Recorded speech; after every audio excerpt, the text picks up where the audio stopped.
I've decided to start a new life without you." The words hung in the air of the upscale restaurant where we'd gathered to celebrate my daughter's college graduation.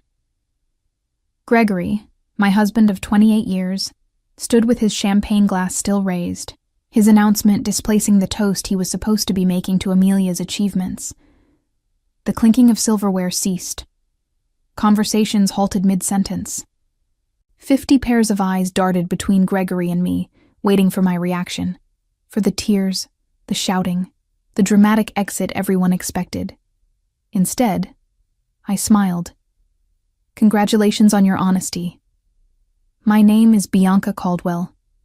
I am 54 years old, and until this moment, I had been playing the role of the devoted wife and mother perfectly. I put my own career aspirations on hold to support Gregory through 3 business ventures, 2 career changes, and countless finding himself phases. I raised our brilliant daughter Amelia, who sat beside me now, her graduation cap still perched on her head, her expression frozen in horror. From the corner of my eye, I could see Cassandra Wells, Gregory's much younger girlfriend, shifting uncomfortably at the back table where she sat with people I had considered friends for decades. The same friends who apparently knew about the affair but never thought to tell me. The same Cassandra who had attended our Christmas parties, who had once called me for advice about her career. With practiced calm, I reached into my handbag and pulled out a sealed cream-colored envelope. I placed it gently beside Gregory's plate. "What's this?" he asked, his triumphant expression faltering. "Something for you to read later," I replied, keeping my voice steady. I turned to Amelia, whose face had gone pale. I kissed her cheek. "I am so proud of you, sweetheart. This day is still about your accomplishment." Then I stood, smoothed my dress, and addressed our stunned guests. "Please enjoy your meal. I wish you all a lovely afternoon." With that, I walked out of the restaurant, my head held high, feeling 50 pairs of eyes following me. The heavy door swung shut behind me, cutting off the beginning of anxious murmurs. Outside, the Augusta summer heat hit me like a wall, but I welcomed it. For the first time in years, I could breathe freely. Behind me, I heard the restaurant door open and slam shut, followed by Gregory's voice, no longer confident, but high-pitched and frantic. "Bianca, what the hell is this? What have you done?" I kept walking, allowing myself a small smile. The envelope I'd handed him contained the beginning of my revenge, one I'd been meticulously planning for months. I had always been the practical one in our marriage. While Gregory dreamed big and took risks, I maintained the stability our family needed. I was the one who saved for Amelia's education, when Gregory invested unwisely in his friend's restaurant venture. I was the one who worked extra hours as a finance manager at Truvanta Corp. When his midlife crisis led him to quit his stable position, to follow his passion, selling handcrafted furniture. A passion that lasted approximately 6 months before he grew bored. My own dreams, opening a financial consultancy for women, were perpetually on hold. After Amelia graduates, I told myself. After Gregory finds stability. 3 months ago, I noticed discrepancies in our joint accounts, small transfers to an account I didn't recognize. Having spent 20 years managing our family finances, these irregularities stood out like red flags. I could have confronted Gregory immediately, but something held me back. Perhaps it was intuition, or perhaps it was the growing distance between us over the past year. Instead, I began quietly investigating. What I discovered was worse than I imagined. Gregory had been systematically moving funds to a separate account for over a year. He had also been taking Cassandra to expensive restaurants, purchasing jewelry, and looking at beachfront property, all while telling me we needed to tighten our belts for retirement. Then came the text messages I discovered when Gregory left his phone unlocked. Messages about their new life together. Messages about how he was finally breaking free. Messages about their plans for the day after Amelia's graduation, the day he had chosen to make his grand exit from our marriage. What Gregory had forgotten, or perhaps never fully grasped, was that I had been a financial professional for 30 years. I understood money trails. I knew how to trace assets. And most importantly, I remembered the prenuptial agreement we had signed 28 years ago, when I had more family money than he did. The agreement he had insisted upon, ironically to protect his future earnings, contained a fidelity clause that would prove to be his undoing. While Gregory plotted his escape with Cassandra, I was building my case. I consulted with attorneys. I documented every hidden transfer. I gathered evidence of their affair. I prepared divorce papers. I timed everything perfectly, knowing Gregory would want to wait until after Amelia's graduation to avoid ruining her big day. What he didn't expect was that I would serve the divorce papers the morning of the graduation, before his planned announcement, but with the papers still safely hidden in court records, not yet accessible to him. What Gregory didn't know was that I was always 3 steps ahead. I didn't return to the restaurant. Instead, I drove to our home, a spacious colonial in Augusta's historic district that we had purchased 15 years ago. The house that Gregory had already promised to Cassandra, according to text messages that he didn't realize I had seen. I parked in the driveway and calmly entered what had been our shared space for over a decade. Everything looked the same. The family photos on the walls, the antique grandfather clock that had been my father's, the worn leather couch where Gregory and I had once dreamed of our future together. Yet everything had changed. I went upstairs to the master bedroom and opened the closet. Gregory's clothing was already packed in suitcases, hidden in the back, ready for his planned departure tomorrow. I smiled at his predictability. He had always been meticulous about clothing, but careless about the important things. My phone buzzed incessantly with messages from friends at the restaurant, from Amelia, even from Gregory's sister Diana, who had flown in for the graduation. I responded only to my daughter. "I'm okay. This isn't your burden to carry. Enjoy your graduation day. We'll talk tonight. I love you." I had protected Amelia from the truth for months, not wanting to overshadow her final semester with family drama. She would be angry that I hadn't told her, but I knew she would understand eventually. Amelia had inherited my practicality along with her father's charisma, a powerful combination that had helped her graduate with honors. 3 hours later, I heard Gregory's car in the driveway. The front door slammed open. "Bianca!" he shouted, his voice echoing through the house. "Where are you?" I was sitting in the living room, calmly reviewing documents on my laptop. I closed it as he stormed in, his face flushed with anger, the envelope clutched in his hand. "What is the meaning of this?" he demanded, waving the papers. "You served me with divorce papers? Today of all days?" "I thought it aligned nicely with your plans," I replied calmly. "You wanted to start your new life. I'm simply helping facilitate the transition." "You had no right to—" "I had every right," I interrupted, my voice steady. "Just as you had every right to choose Cassandra. We all make choices, Gregory." "The prenup expired years ago," he said, his voice suddenly smug. "Any lawyer will tell you that." I allowed myself a small smile. Actually, it didn't. Section 12 specifically states that the fidelity clause remains in effect for the duration of the marriage. Your lawyer should have explained that to you. Oh wait, you didn't consult one, did you? The color drained from his face as reality sank in.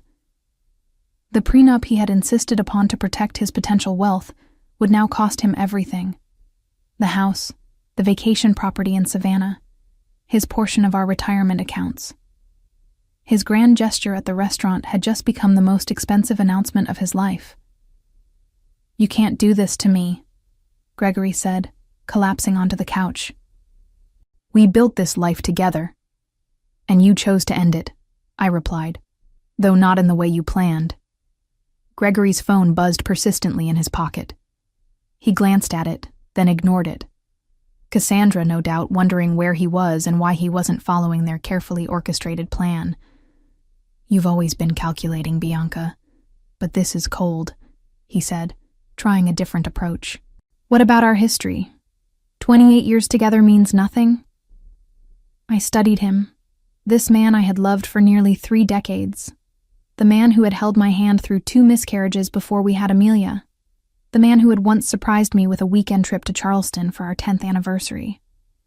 When had he changed? Or had he always been this person, and I had been too devoted to notice?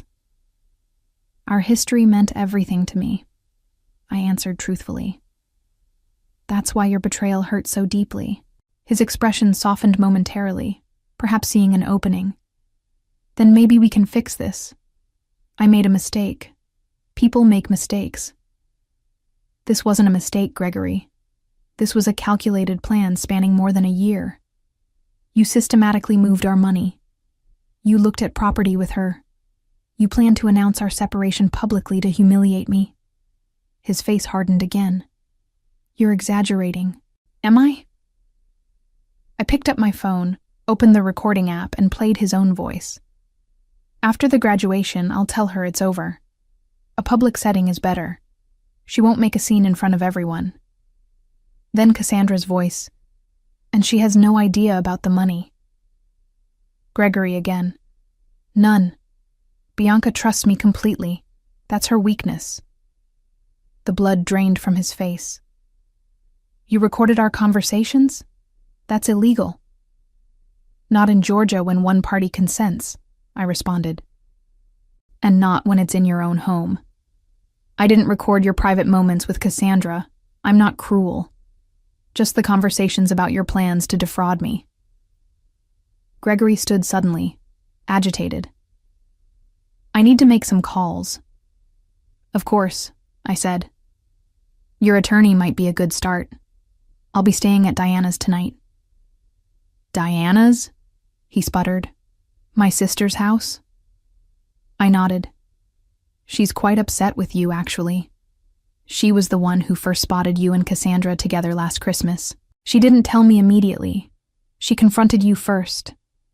You promised her it was nothing, that you would end it. When she realized you hadn't, she came to me. This was another blow he hadn't anticipated. Diana and I had always been close, but Gregory never imagined his own sister would choose my side. Everyone's betraying me, he muttered. Ironic, isn't it? I gathered my purse and a small overnight bag I had packed earlier. You have until tomorrow evening to remove your things from the house. After that, the locks will be changed. As I headed toward the door, Gregory called after me, desperation in his voice. What about Amelia? Have you thought about how this affects her? I paused, anger finally breaking through my calm facade. Don't you dare use our daughter as a shield, Gregory. You certainly weren't thinking about her when you were planning your new beachfront life with Cassandra. His phone buzzed again. This time, he looked at it and groaned. Problem? I asked. Cassandra is at the apartment already. She's moved her things in. I couldn't help but smile. The apartment you put in both your names? The lease you signed last month? Gregory nodded, looking confused. You might want to check with the leasing office. That application was flagged for credit issues and never completed. The agent called our home phone to verify information. I handled it myself. I walked out the door, leaving Gregory to face the first of many consequences. His perfectly planned new life was unraveling faster than he could process. Diana lived in a charming bungalow across town, close to the university where she taught literature. When I arrived, she greeted me with a fierce hug. I just heard from Amelia, she said, pulling me inside. Are you okay? I'm better than I expected, I admitted, following her to the kitchen where a bottle of wine was already open. I never thought Gregory would make such a spectacle, Diana said, pouring 2 glasses. The restaurant? In front of everyone? He's lost his mind. It was meant to humiliate me, I explained, accepting the glass. A public rejection so I couldn't fight back without looking hysterical. Diana's face darkened. My brother always did have a flair for drama, but this is beyond anything I expected from him. We settled in her sunroom, surrounded by potted plants and bookshelves. Diana had never married, preferring her independence and academic pursuits. Over the years, I had sometimes envied her freedom. "What did you put in that envelope that made him so upset?" she asked. I explained the contents, the divorce filing, the evidence of his financial deception, and most importantly, the prenuptial agreement that would leave him with far less than he had planned. "The prenup," Diana mused. "I remember when he insisted on it. Father had just given him that money for his first business, and he was so worried about protecting it." She laughed bitterly. "The irony is delicious." My phone rang. Amelia. I took a deep breath before answering. "Mom," she said immediately, her voice strained. "I'm coming over to Aunt Diana's." "Honey, you don't have to—" "I'm already on my way," she interrupted. "Dad is telling everyone you've lost your mind, that you've been planning this for months. He's saying horrible things." Of course he was. Gregory always rewrote narratives to cast himself as the victim. "Let him talk," I said. "The truth will become clear soon enough." 20 minutes later, Amelia arrived, still in her graduation dress, but with her makeup smudged from crying. She fell into my arms like she used to as a child after a nightmare. "Why didn't you tell me?" she asked, her voice muffled against my shoulder. "I didn't want to ruin your final semester," I explained. "You worked so hard for this day." She pulled back, wiping her eyes. "Well, Dad took care of ruining it anyway." We moved to Diana's living room, where Amelia finally got the full story: how I had discovered the affair, the financial deceptions, and the plans Gregory and Cassandra had made. "I knew something was off with Dad," Amelia admitted. "He's been different, distracted, always on his phone. But I never imagined—" "None of us want to see these things in people we love," Diana said gently. My phone buzzed with a text message from Philip Anderson, my attorney. The emergency filing had been approved. The accounts I had identified were frozen, pending the divorce proceedings. Gregory now had limited access to funds, enough for living expenses, but not enough to follow through on the property purchases he had planned with Cassandra. I showed the message to Diana and Amelia. "Good," Amelia said firmly. "He deserves it." My daughter's loyalty warmed me, but I wasn't naive. "He's still your father," I reminded her. "Your relationship with him is separate from what's happening between us." Amelia shook her head. "Maybe someday, but right now I can't even look at him. He hugged me this morning and told me how proud he was, all while planning to blow up our family hours later." The doorbell rang, interrupting our conversation. Diana went to answer it, returning moments later with a troubled expression. "It's Gregory," she said. "And he's not alone." I steeled myself as Diana led Gregory and Cassandra into the living room. Cassandra looked uncomfortable, shifting her weight from one foot to the other, her eyes darting around the room. She was 37. Not exactly a trophy wife, but still 17 years my junior, with shoulder-length blonde hair and the kind of confidence that comes from never having faced real hardship. Gregory, by contrast, looked furious. His earlier desperation had hardened into anger. "Bianca, you need to stop this insanity," he demanded. "Unfreeze the accounts. We can discuss this like reasonable adults." Amelia stood up, placing herself slightly in front of me. "Maybe you should have tried being reasonable before announcing to everyone that you were leaving Mom." Gregory's eyes widened, as if just noticing our daughter. "Amelia, this doesn't involve you." "Doesn't involve me?" she echoed incredulously. "You blew up our family on my graduation day and it doesn't involve me?" Cassandra touched Gregory's arm. "Greg, maybe we should go." He shook her off. "No, I'm not leaving until Bianca agrees to be rational about this." Diana folded her arms. "My sister-in-law seems to be the only rational person in this scenario. You're the one who created this mess, Gregory." I remained seated, watching the drama unfold. For years, I had been the peacemaker, the one who smoothed over conflicts and kept everyone happy. That role was exhausting, and I had finally set it down. The accounts will remain frozen until the preliminary hearing, I said calmly. That's in 3 days. The judge will determine appropriate asset division at that time. 3 days? Gregory sputtered. What am I supposed to do for 3 days? You have your personal account, I reminded him. The one you've been funneling money into for the past year. That should be sufficient. Cassandra's head whipped toward Gregory. You have a separate account? With how much in it? An interesting dynamic was emerging. Clearly, Gregory hadn't been entirely forthcoming with Cassandra either. Gregory ignored her question.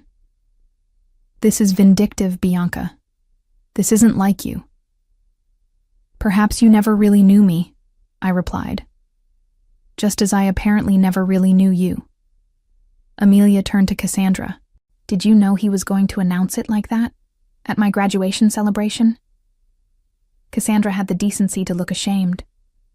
I thought he was going to talk to your mother privately. The announcement today was unexpected. Gregory shot her a betrayed look. Cracks were already forming in their united front. I think you both should leave, Diana said firmly. You've upset Amelia enough for one day. Amelia, Gregory pleaded. You understand that relationships change, don't you? Sometimes people grow apart. My daughter's face hardened in a way I had never seen before. What I understand is that you're a coward who couldn't even give Mom the dignity of a private conversation. What I understand is that you were stealing from our family while I was working 2 jobs to help pay for my textbooks because you said money was tight. Gregory paled. That's not how it was. It's exactly how it was. Amelia cut him off. Please leave, Dad. I can't look at you right now. The silence that followed was deafening. Finally, Gregory turned to go, Cassandra trailing behind him. At the door, he paused and looked back at me. This isn't over, Bianca. I'll fight you on this. I met his gaze steadily. You're welcome to try.